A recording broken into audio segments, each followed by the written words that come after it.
Ja neviem už. Sedeli sme v aute a sme na Rafali. Rafali sme, no. A to čo znamená? Išli sme do Spiskej, do bordelu. Čo dostali sme šmík? Ako sa to... Šofér mal Jebiť. promile. Šofér išiel do nemocnice. Ja som pil, ja som sedel vzadu.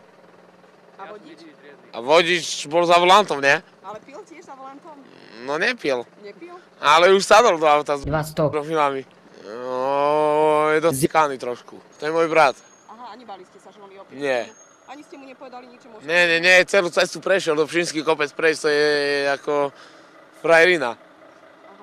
3000. Promile, keď má, tak to je frajerina prejsť do Pšinský kopec. Nič mu není, otraz mozgu má. Dobre, ďakujem vám veľmi pekne. A ja vám za rozhovor, toto všetko v poriadku. Každý sme mali 2 Jebiť. promile. Zidane. No, Zidane. ale nemal. Co furky? Tu asi vyletel. Zidane. Tu asi vyletel a tam dopadol.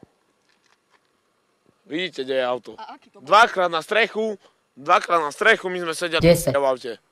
Koľko sme sedeli? 9. 9. Plus 5. No. 2 razy nás otočilo, psovi nič, pes je tu. Mne ide krv len. Ja mám tu dačo rozbité, neviem. Ale v pohode. Ako? A aký to bol pocit padať tak do rokliny? Jaký to bol pocit? Ja som nevedel, lebo ja som už Disko. ako, ja som Disko. v aute, len som zrazu cítil, že dačo. Takže som cítil len, jak sa točí auto. Pozrite na to. Motorku.